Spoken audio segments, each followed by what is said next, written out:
بسم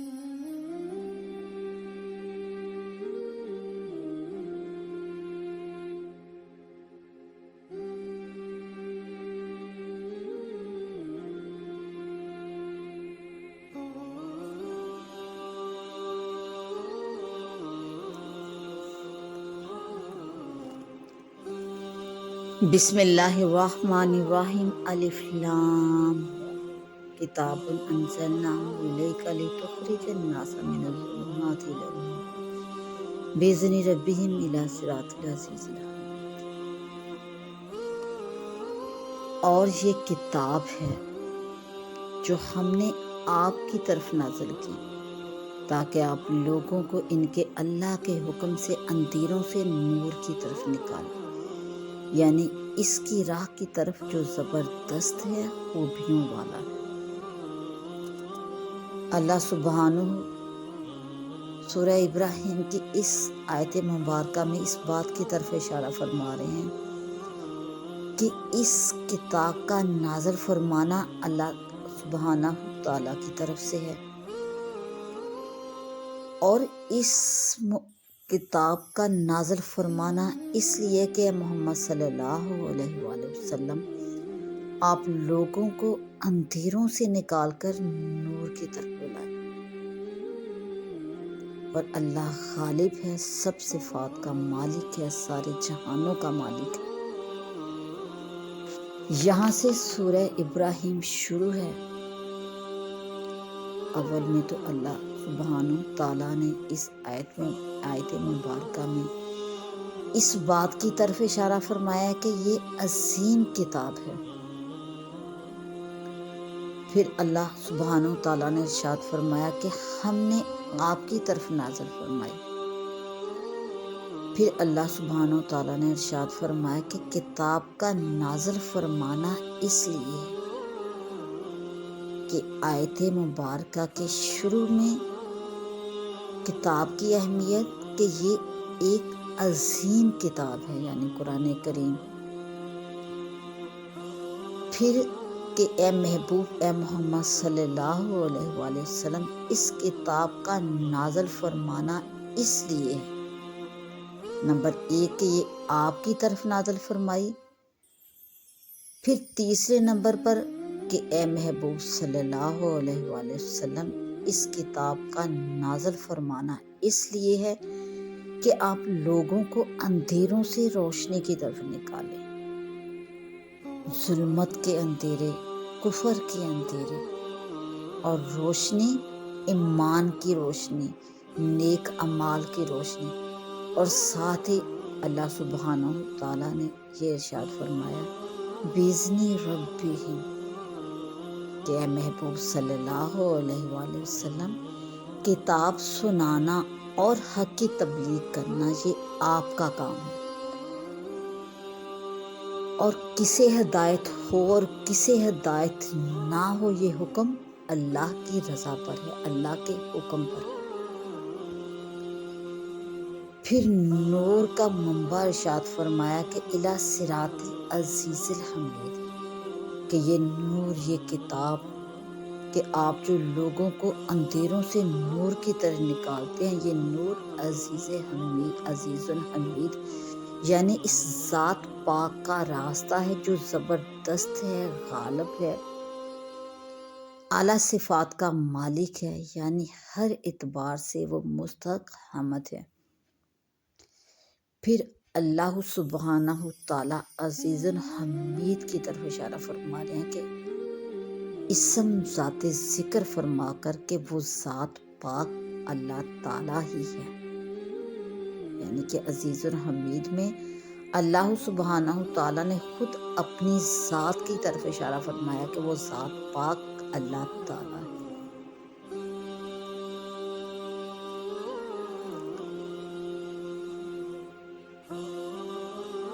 اللہ الذی لہ ما فی السماوات و ما فی الارض وویل للکافرین من عذاب شدید۔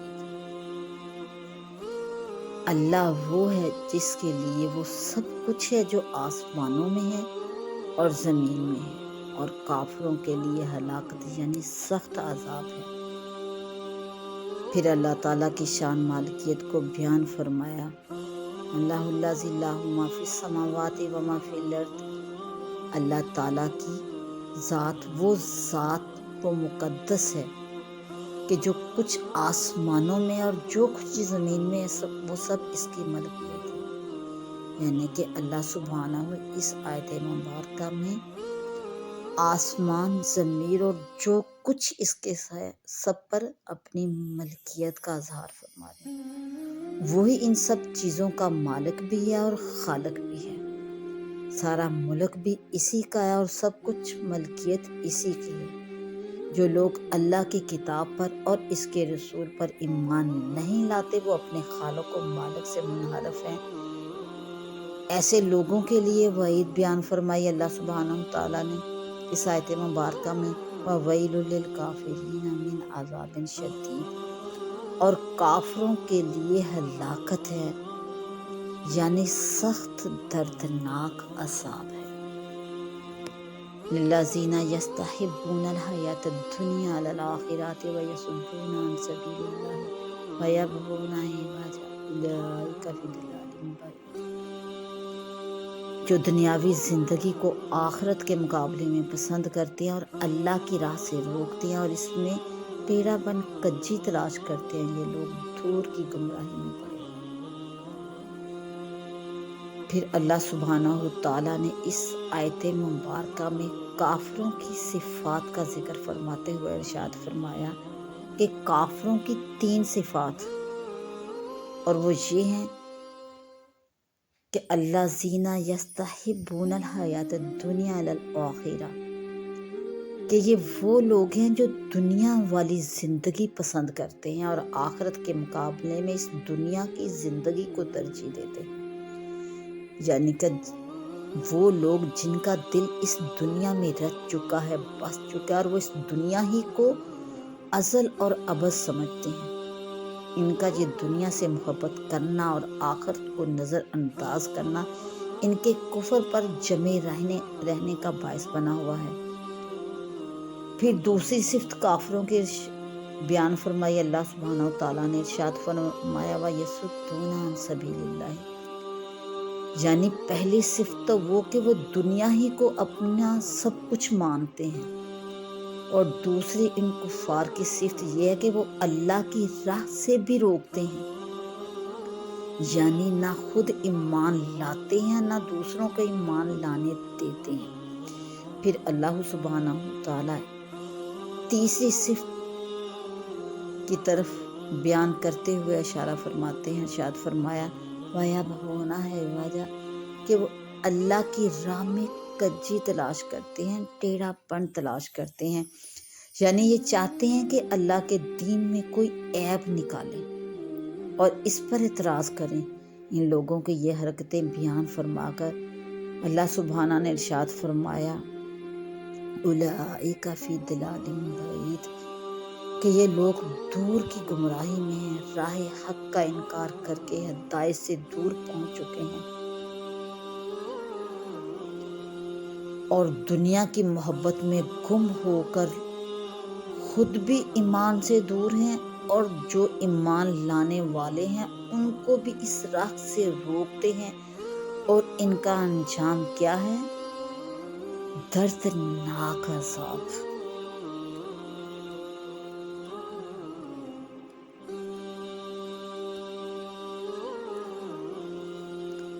وَمَا أَرْسَلْنَا مِن رَّسُولٍ إِلَّا بِلِسَانِ قَوْمِهِ لِيُبَيِّنَ لَهُمْ فَيُضِلُّ مَن يَشَاءُ وَيَهْدِي مَن يَشَاءُ وَهُوَ الْعَزِيزُ الْحَكِيمُ۔ اور ہم نے جتنے بھی پیغمبر بھیجے وہ اپنی ہی قوم کی زبان بولنے والے تھے تاکہ وہ اپنی قوم کے لیے بیان کریں، پھر اللہ جسے چاہے گمراہ کرے اور جسے چاہے ہدایت دے، اور وہ غالب حکمت والا ہے۔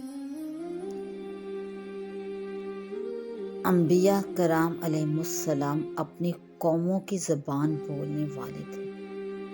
اس آیت مبارکہ میں اللہ سبحانہ نے ایک بہت عام بات بیان فرمائی، اور وہ یہ کہ ہم نے جتنے بھی رسول بھیجے ہیں وہ سب اپنی اپنی قوموں کی زبان میں ان سے بات کرتے تھے، اور اپنی قوم کی زبان میں انہیں اللہ تعالیٰ کے احکام پہنچاتے اور بیان فرماتے تھے۔ حضرت آدم علیہ السلام دنیا میں تشریف لائے، ان کی بیوی حوا بھی تشریف لائیں۔ ان دونوں سے اللہ سبحانہ نے بہت باری تعداد میں مرد اور عورت پیدا فرمائی۔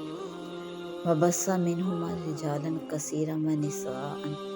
حضرت آدم علیہ السلام کی ذریت بڑھتی رہی، پھیلتی رہی، قبیلے بنتے چلے گئے، مختلف زبانیں پیدا ہوتی چلی گئی۔ یہ زبانوں اور صورتوں کا مختلف ہونا اللہ تعالیٰ کی عظیم قدرت کی بڑی نشانیاں ہیں۔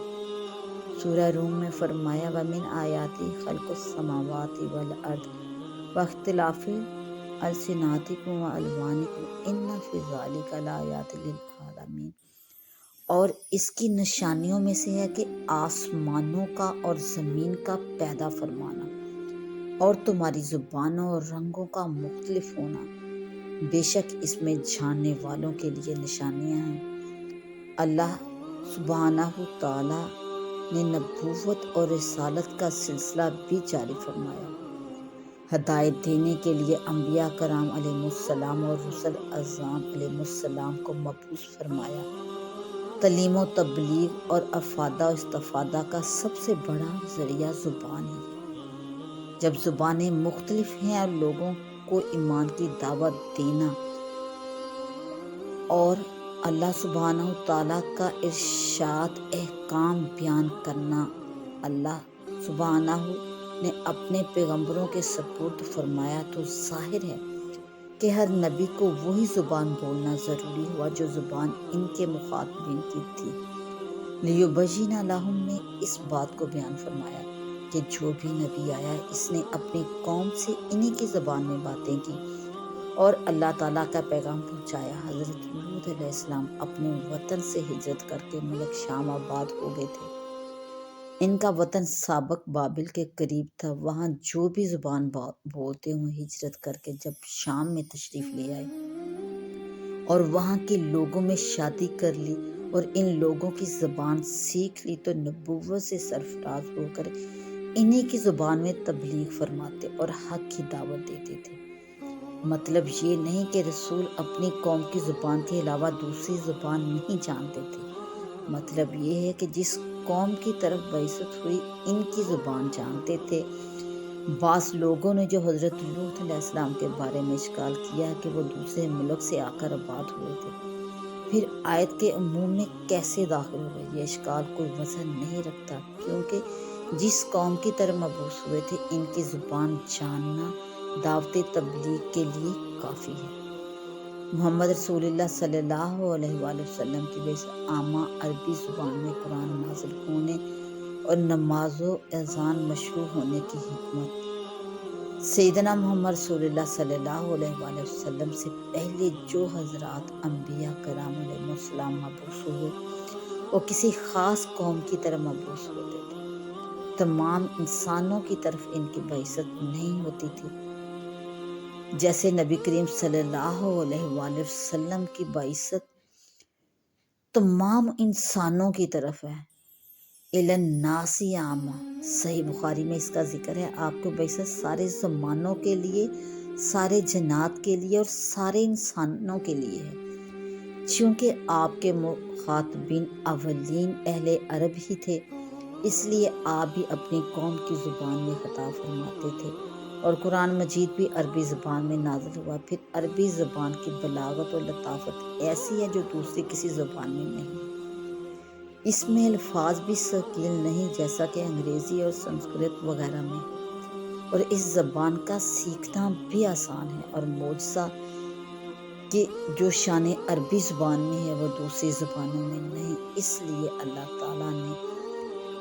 اللہ سبحانہ تعالیٰ نے محمد عربی کو خاتم الانبیاء بنایا اور اپنی آخری کتاب بھی عربی زبان میں نازل فرمائی، چونکہ سارے انسان خاتم الانبیاء صلی اللہ علیہ وآلہ وسلم کی امت دعوت ہیں، اس لیے امت کی وحدت قائم رکھنے کے لیے کسی ایک ہی زبان میں آخری کتاب کا نازل ہونا ضروری تھا، اور اپنی لطافت، فصاحت و بلاغت اور معجزہ ہونے کے اعتبار سے عربی زبان ہی کو برتری حاصل تھی اور اب بھی ہے، اس لیے عربی ہی کو ساری امت کی مرکزی زبان قرار دیا گیا۔ اگر ہر علاقے کے رہنے والوں کی زبانوں میں الگ کتاب اللہ تعالیٰ کی طرف سے ہوتی تو پوری امت کی مرکزیت اور وحدت کی صورت نہ بنتی۔ جیسا کہ قرآن مجید کے معنی کا جاننا اور سمجھنا اور اس کے احکام پر عمل کرنا مطلوب ہے، اسی طرح اس کے الفاظ کا یاد رکھنا، پڑھنا، پڑھانا، تلاوت کرنا بھی مطلوب ہے۔ جیسا اس کے احکام پر عمل کرنے سے ثواب ملتا ہے، ایسا ہی اس کے الفاظ کی تلاوت کرنے پر بھی اجر و ثواب ملتا ہے۔ زبان کی سلاست اور لطافت جو عربی زبان میں ہے وہ کسی دوسری زبان میں نہیں ہے۔ چھوٹے چھوٹے بچے بھی اسے حفظ کر لیتے ہیں، بوڑھے لوگ بھی یاد کر لیتے ہیں۔ اس کے حروف بھی ایسے ہیں جنہیں سب ادا کر سکتے ہیں، اگرچہ بعض حروف کی ادائیگی میں ذرا محنت اور مشق کرنے کی ضرورت ہوتی ہے، لیکن ادا سب ہو جاتے ہیں، برخلاف اس کے کہ بعض زبانوں کے حروف ایسے ہیں کہ دیگر علاقوں کے باشندوں سے ادا ہی نہیں ہوتے۔ اس لیے عربی زبان ہی کو اسلامی عربی زبان قرار دیا گیا۔ قرآن بھی اسی زبان میں نازل ہوا، نماز بھی اسی زبان میں پڑھی جاتی ہے، اذان بھی اسی زبان میں دی جاتی ہے۔ پھر چونکہ اہل استطاعت پر حج کرنا بھی فرض ہے، اس کے لیے مکہ معظمہ آنا پڑتا ہے، یہاں اہل عرب سے واسطہ پڑھنا ضروری ہے، اس لیے بھی مسلمانوں کے لیے مرکزی عالمی زبان عربی ہی ہونا ضروری ہوا۔ حضرات انبیاء کرام علیہم السلام کی ذمہ داری حق پہنچانے اور حق سمجھانے کی تھی، راہ ہدایت دینا تو یہ اللہ جل شانہ سبحانہ کی قضاء و قدر اور ارادہ سے متعلق ہے۔ اسی لیے فرمایا فَيُضِلُّ اللَّهُ مَن يَشَاءُ وَيَهْدِي مَن يَشَاءُ، یعنی حضرات انبیاء کرام علیہم السلام اپنی قوموں کی زبانوں میں بیان فرماتے تھے، اس کے بعد اللہ نے جس کو چاہا گمراہی پر رکھا اور جس کو چاہا ہدایت دی۔ آیت کے ختم پر فرمایا وَهُوَ الْعَزِيزُ الْحَكِيمُ، اور وہ غالب ہے، وہ جو چاہے وہی ہوگا، اور وہ حکمت والا بھی ہے، وہ اپنی حکمت کے موافق فیصلے فرماتا ہے، اس کا کوئی فیصلہ حکمت سے خالی نہیں۔